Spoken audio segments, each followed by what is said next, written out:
opposed to going out. That's right. Well, that's nice. So we're glad to have you folks here on video. I just said the prayer. I forgot about you guys, and I've now started the video. So we place this on the internet every week. Karina knows how to place it on there, and there are about as many people that watch it. Karina knows. She knows who you are out there. She can tell who signs on.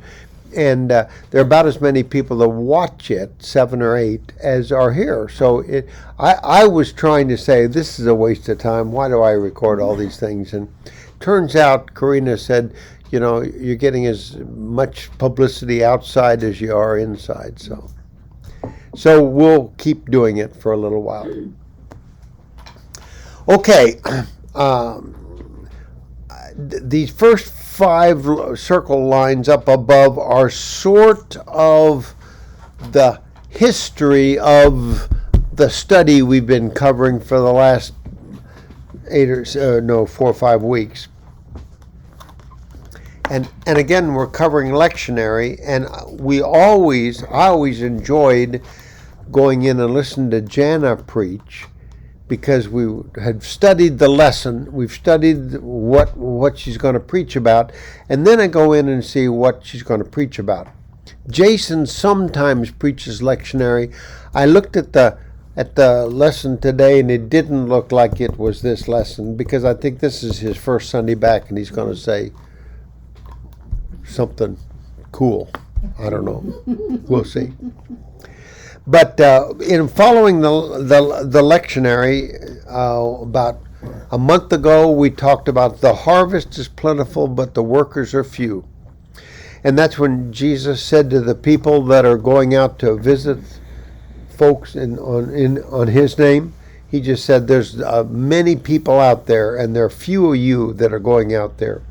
So one of the things he did say to Diane, that if they don't accept you in that city, dust off your feet and move on. Dust off your feet and move on. It says, because the workers are few and the harvest is plenty, and so don't waste your time on people that aren't going to accept you. And that's kind of an interesting twist, isn't it? And I'm not sure we believe that today, but I don't know. I don't know how we use that parable today. How would they know if the people didn't know about him and he came to tell them? How would you know? Would they just not come? Or I think you want to try to persuade them? Or? I think if a bunch of people sat down and said, tell us about this. We know you're one of Jesus' disciples. We want to know about it. But when we're going to study the lesson today, it said, and we'll see in the start of it, it says thousands of people were following Jesus. Do you think he didn't go back to his hometown though? No, but he's close to the hometown, but because they wanted to kill him back in his hometown.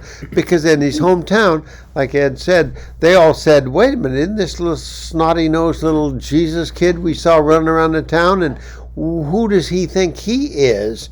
So Jerusalem never accepted him. And that was the strong point of the Jews. And, of course, Jesus was the antithesis of Jews. So. Okay, so we covered the harvest is plentiful, the workers are few. Then the parable of the Good Samaritan. Where that came from is a Jew came up to Jesus and said, and I've given you this story, that's why Jesus came down to talk to John Callan, because John Callan was following 625 laws, and God wanted to sit down with John and say, John, there's only 2 laws you have to follow, and that is love your Lord your God with all your heart and your mind, and love your neighbor as yourself. And John said, I've been following 625 laws. I'm a Jew. I don't step on cracks. I don't eat pork. I don't do all this kind of stuff. And Jesus just said, John, over the years, you and the Jews have just ginned up so many of these laws that really all you got to do is love the Lord your God with all your heart and your mind, and your neighbor as yourself. So then the guy asked, so who's my neighbor? And Jesus told him the story of the Good Samaritan. And so a Samaritan was someone that society just didn't accept at all. They were outcasts in the society. But the Samaritan was the one that helped the guy alongside the road. He was a good Samaritan. And then next time Jesus goes in and visits Mary and Elizabeth, and Mary and Elizabeth say, Mary says,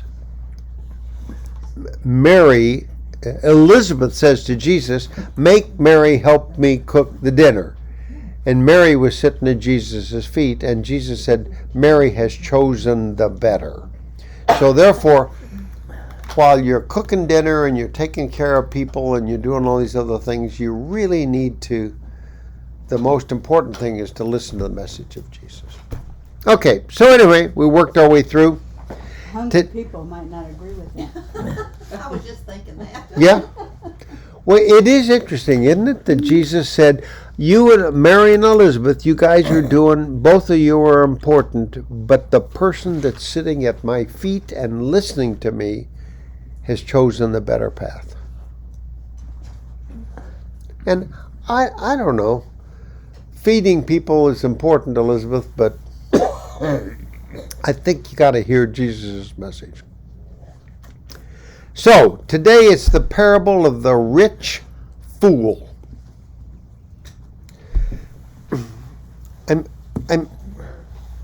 I'm going to go down to the very last one here because I have to point that out before. Matthew 5:22. You see that reference there? Oh, yeah. This takes me back to my mother.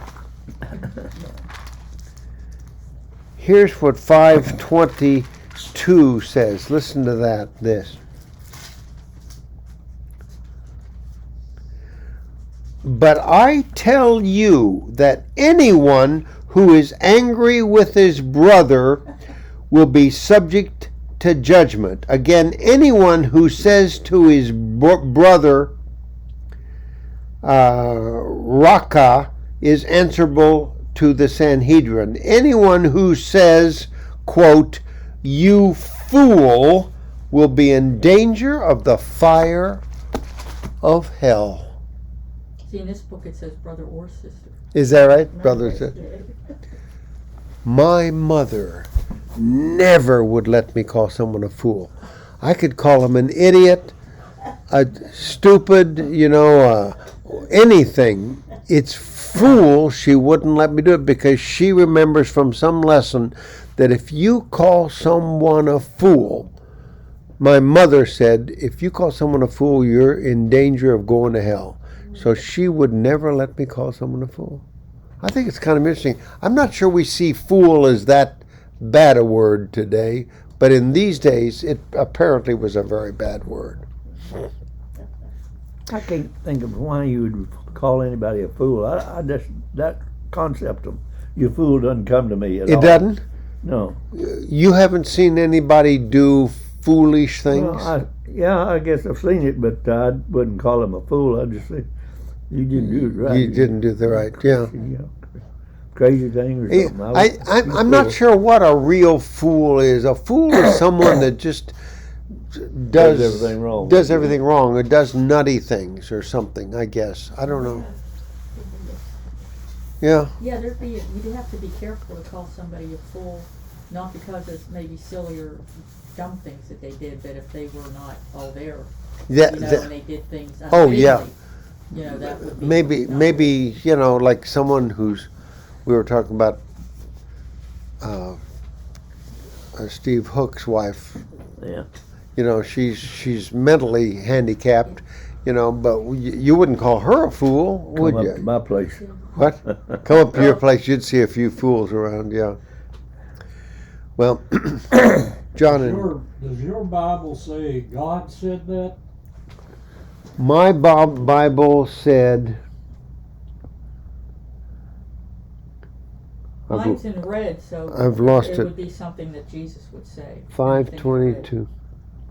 Mine's in red too. That whole section, almost that whole chapter 5's in red. Yeah.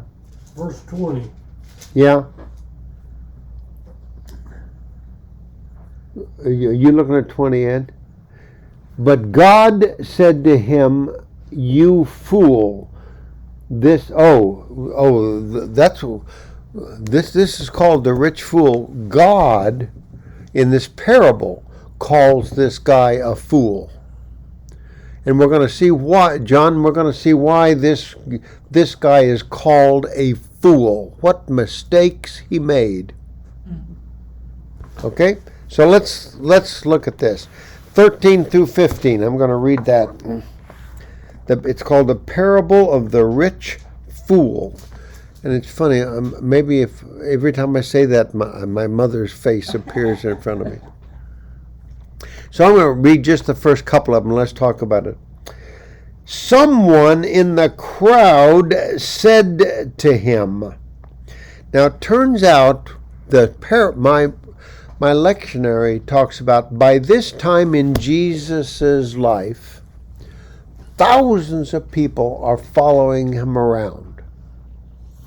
You remember when he had the Sermon on the Mount, and he did other things. He had to get up to somewhere where the people could hear him, get out of the crowd. Now, if God was on earth today, would there be thousands of people following him? I don't know. Probably not. They'd rather be at a football game. Although, now wait a minute, Sonny, this is God. This is God who's here If we talking really to thought us. he was God, Yeah, we'd if probably do If it. you really thought he was God, if we really thought God was in Columbia this morning talking, we'd drive up there, wouldn't we, John? Probably so. Yep. I think we would. Even in the Well, rain. look at all the people that followed Billy Graham, Yeah. and he was just preaching the word. So. But they never called him God. Oh no, and no, he I don't never mean made- that. It's I just know. that if you said He was just a God good did come, preacher. Yeah. and people believed that that's who it was. Right, Would. right. So anyway, so the parable of the rich fool, someone in the crowd, and my lectionary says that crowd, that word means thousands. So there are thousands of people. Someone in the crowd said to him, "Teacher, tell my brother to divide the inheritance with me." Now, if you look back, I got the reference here in Deuteronomy. It's about the third one down. I won't do it. It says in Deuteronomy, where it talks about the laws that the people were getting, the Jewish laws that were being collected, it says the older brother gets 2/3 and the younger brother gets 1/3 of the inheritance. It says that in the Bible. Isn't that interesting? That's one of the 625 laws that John started following. You know, and the Jews kept adding laws, and those got written into the Old Testament, and we ended up with 600 laws that John's following. And that's why God looked down at John Callan as a Jew. John's my Jew, Elizabeth, you know, that's why he sits here. And looked down at John and said, "John really has missed the boat. He's following laws, but he really doesn't know who I am." And God said, "And John won't listen to a prophet. He won't listen to anybody but me." Isn't that something? So God came down as a human, sat across from John Callan and said, John, what questions do you have?" And of course, John's first question was, what's the most important of all these 625 laws? And that's when Jesus just shook his head. He said, "Oh, John, this is the reason I'm down here, to tell you, you don't have to follow all those laws. All you got to do is love the Lord your God and love your neighbors yourself." So anyway, there's a crowd around him, and this guy comes up and says, "Tell my brother to divide the inheritance with me." Why would a Jew walk up to Jesus and ask him to tell his brother to divide his money? Jesus was a Jew. The answer, Jesus is rude. The answer is rabbis, the Jewish leaders in those days, were the ultimate voice.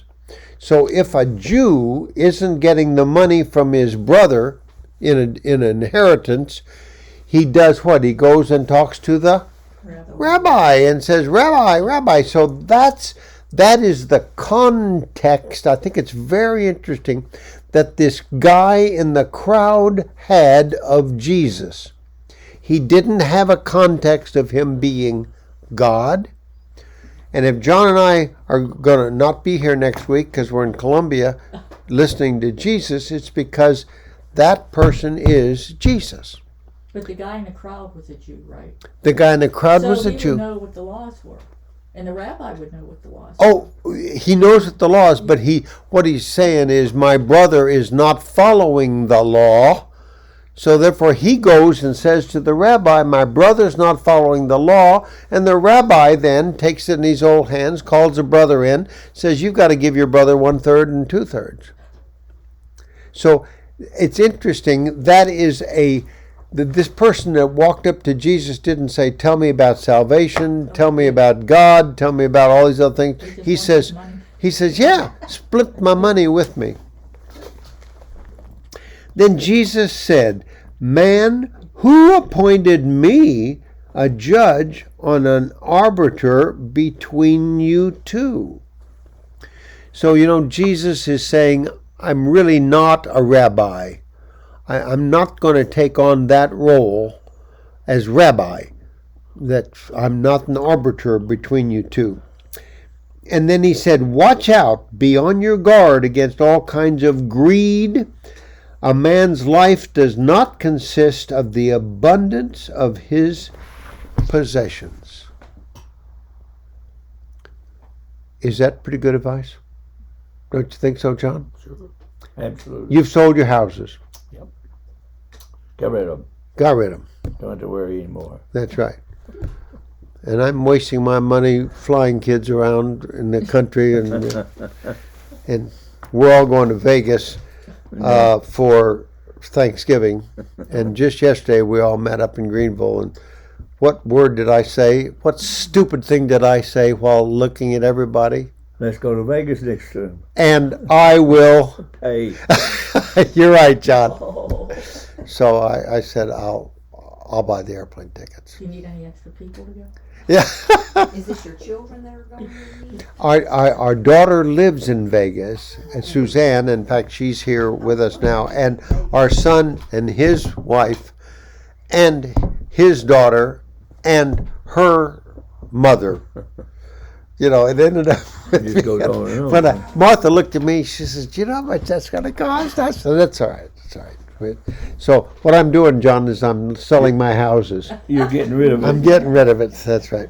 So you won't be a fool. How long are you going to be out there? Like over a week? A week. A Yeah. week? Over Thanksgiving. Yeah. Yeah. The hotel rooms and everything? The what? The hotel rooms and the airfare? The hotel rooms and the airfare? You're springing for all that? Oh, yes. Nice. And the hotel rooms are in a casino. They live near the You better Red. take this with you. I probably ought to. They live in the Red. They live near a kind of. It's not downtown, but it's called the Red Rock Casino, kind of out of town. And so we got hotel rooms in the casino. The whole thing's going to cost me $5,000 by the time it's over, John. But if I sell a house, I'll be able to do that. You can do that. So anyway. You have to treat your kids every now and then. Well, you might as well. And I really wanted everybody to kind of get together. There's going to come a time when we can't do that. Martha and I, John and Sonny moved from their house into assisted living sort of a place. And Martha and I went down to Cumberland, and we put money down on an apartment in So Cumberland you're going to Village. Cumberland. Yeah, we did. When will you go? Well, it's when the apartment, we're first on the list for refusal, and we've got 3 refusals. So they're going to say, would you like this apartment? or this one, or this one. By refusal, you mean they showed you something and that's not what you That's not what we want. There are a number of these apartments that don't have what we want. And if they show me one that I really want, then we may move. I think it's beautiful there. Well, you know, for $7,000 a month for two of us, you get a 2-bedroom apartment, and they pay for all electricity. All the food is included. And you don't even have a kitchen. You just go down, and that appeals to Martha. We just go down and eat whatever we want to do. Yeah. You don't really have to worry about paying taxes. No, you don't do any of that. You don't buy electricity, Insurance. insurance, none of that. Yeah. Now the problem is they don't have a place to plug in my car. But we're gonna have to work that They out. should have got a Get one, hybrid.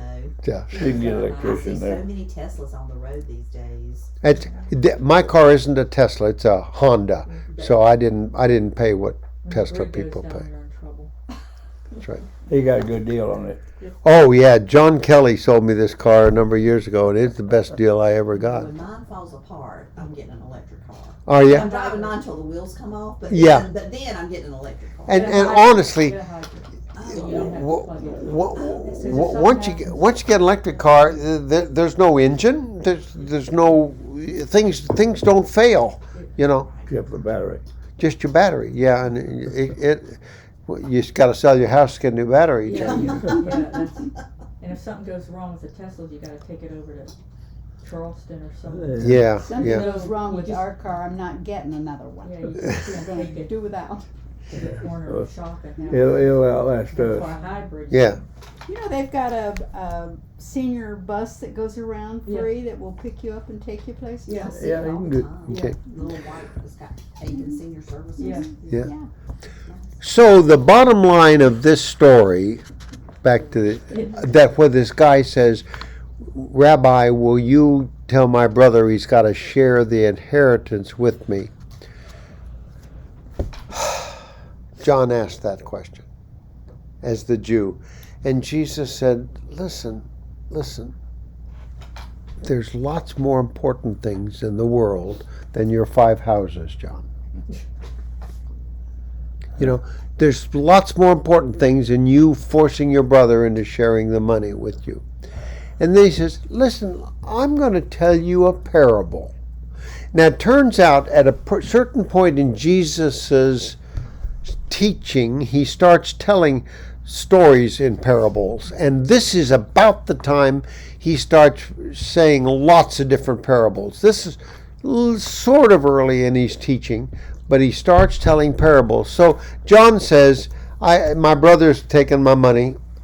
Tell him to give it to me. And Jesus says, John, let me tell you a story about a rich fool.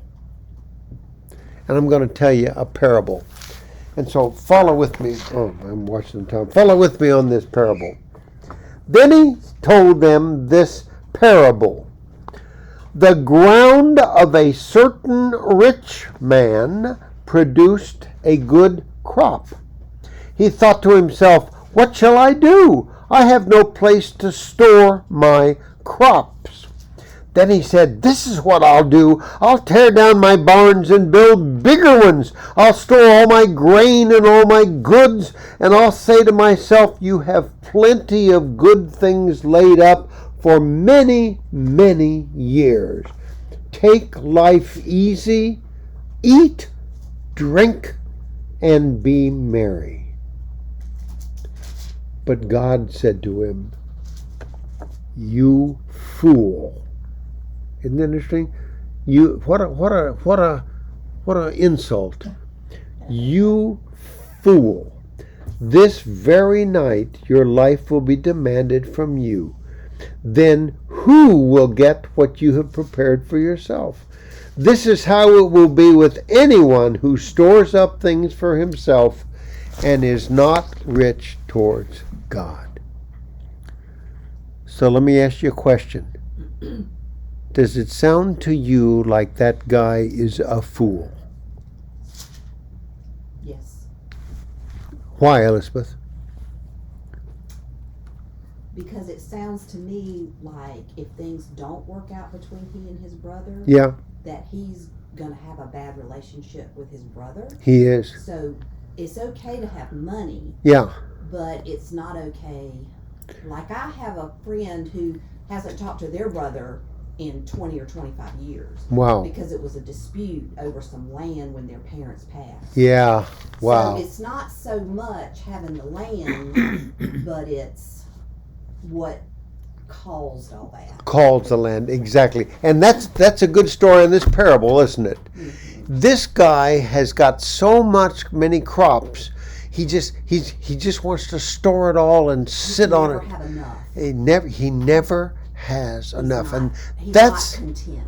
He that's needs the to trouble share. with greedy people. He needs to share. He needs So to it's- share. I think it's different between taking care of yourself and having money Yes. and not being content and You're letting other things get in the way because you're so concerned about money. all you're the time. exactly right, Elizabeth. Ed? I don't know who in his right mind would tear down good barns. That's what I was thinking. Build a No. bigger barn. Well, because you want to store more grain. Why don't you build more barns? They don't have land. Yeah, didn't have enough land to do it. Had to tear it put down. it- Attach something to the He what's was a there. fool. He was a fool. He was a fool. Look at halfway down on this bottom one here. The seven. I went to the Catholic Bible. Actually, my lectionary did. Went to Catholic list where they list the 7 deadly sins. The Catholic. Is that biblical? 7 deadly sins? I don't think it is. I don't think it is. This I think the Catholics dreamed it up from all the things Jesus said. All my book says this is a Catholic with a capital C. So it's a Catholic Church list. And look at the list. Pride, greed, wrath, envy, lust, gluttony, and sloth. So they say those are the 7 deadly sins. And look what's in there. Is greed in there? Is this guy greedy? He wants to store up all his money so he can... But actually there's nothing wrong with wanting to eat, drink, and be merry at the end of your life, you know. John did What's that. gonna last John forever bought all lasts these for houses. Yeah. John bought all these houses, and now he sold them so he can eat, drink, and be merry for the rest of his life. Yeah, old folks. Or he cannot have a lot of headaches and people owe him a lot of money. Yeah, that's right. That's what it is. Not Well- be rich. Well, now, John used to let people off when they had to pay him rent. One guy owed him over $5,000 and his rent was only $300 and some a month. Yeah.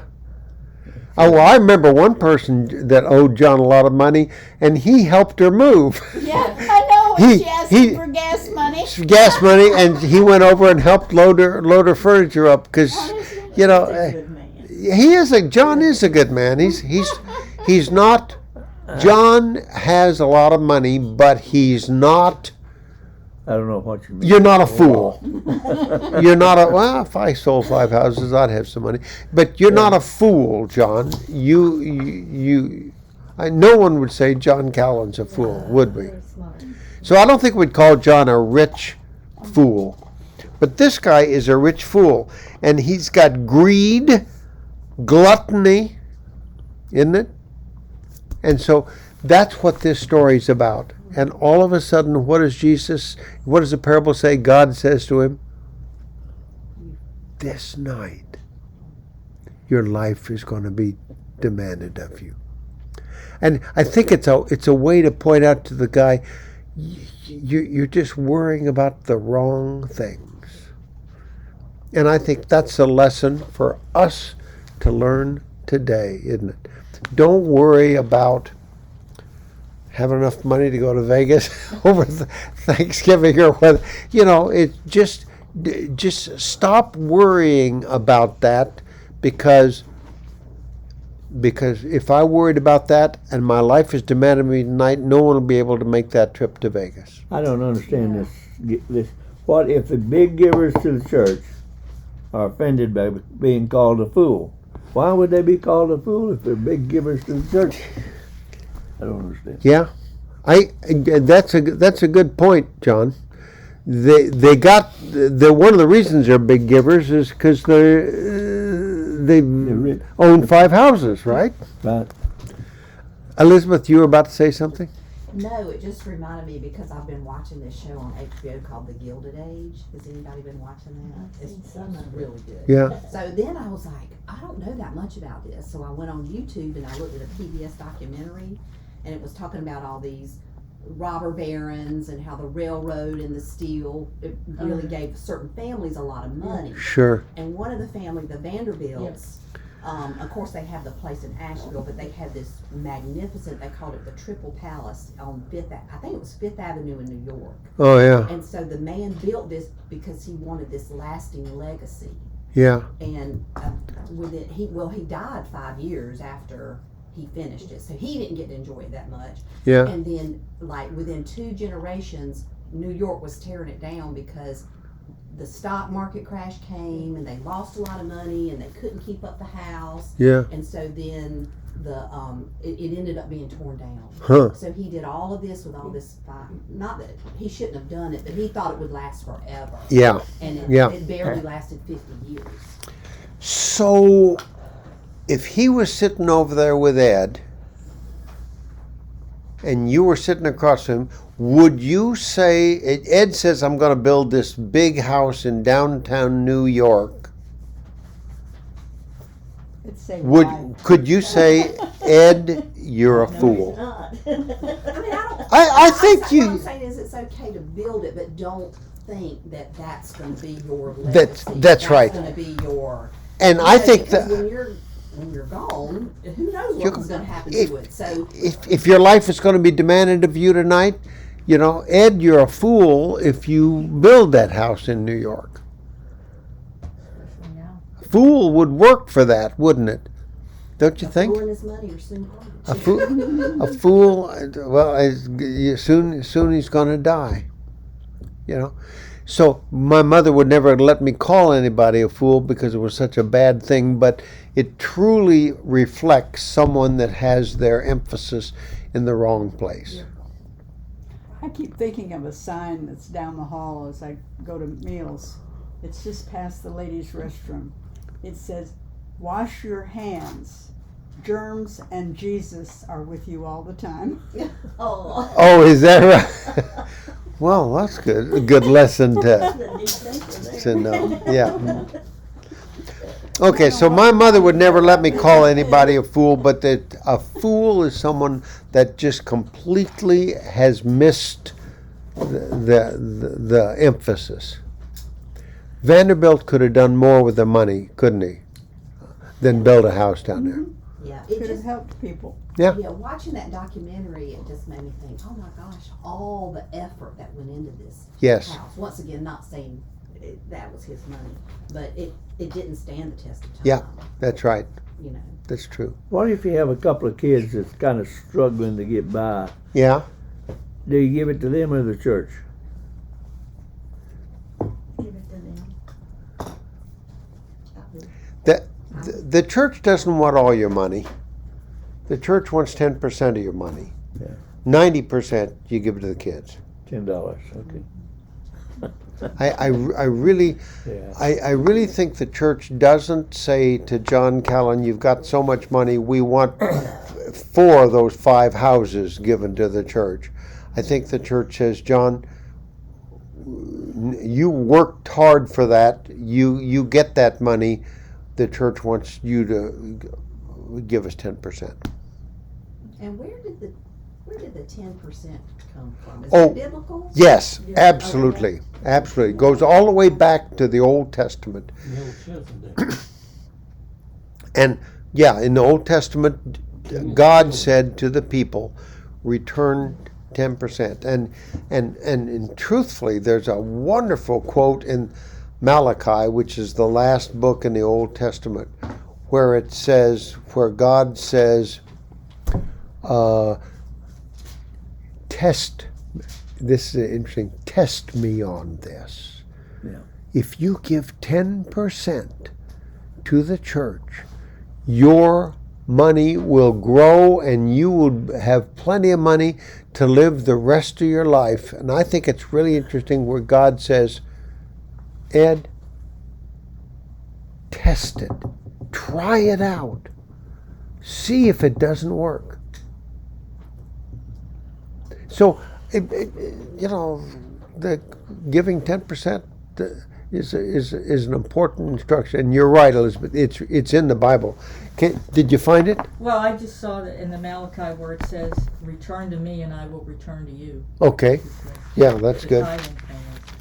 I want to read that one to you. Somewhere in Malachi.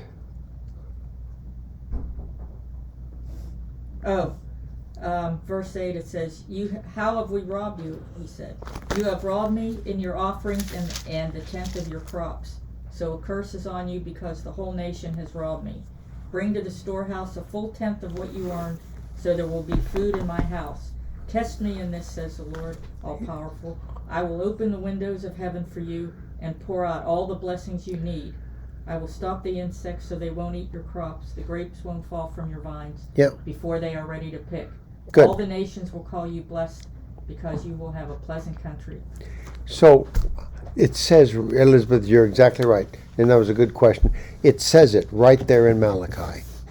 It says 10%, and God says, test me on this. I think that's really cool. That why should I give 10% to the church? Because God asked me to do it. And God says, try it and see if you don't get back more than you put into the church. And who do you think Jesus was really talking to? He wasn't talking to the man and his brother. In this parable, no. He was talking to the crowd. And he was talking to us. Mm-hmm. There was people around. Luke was hanging around there, or not, Luke wasn't, but other people were, and writing down what he said. And so that parable is for John Calvin at this day. Doesn't mention anybody's name. No, it doesn't. It's just, let me tell you a parable. It's about the rich fool. Yeah. Thank y'all. Okay, let's close with prayer. So, our Heavenly Father, we are blessed to be able to read about this parable that went into the Bible for us today. Thank you for the message. Thank you for inspiring us all the way through these lessons and through the Bible to teach us what we need to know today. We're so grateful. In Jesus' name we pray. Amen. Good. Thank y'all. Elizabeth, good to see you here with us. Yay! Uh-oh. All right, let's see, Ed, I think we got to get the boy up. My lifter isn't lifting. It fell out of the... Come up undone. Oh, I heard it when you sat down. Wait just a second. Let's see. Okay. That belt's the best. Yeah, that's it. You got it. You gotta try to get him up when he doesn't have a belt on. Yeah, your lifter locked down. Yeah, I heard it That would be hard. click when we sat down. You have to goose him. That's right.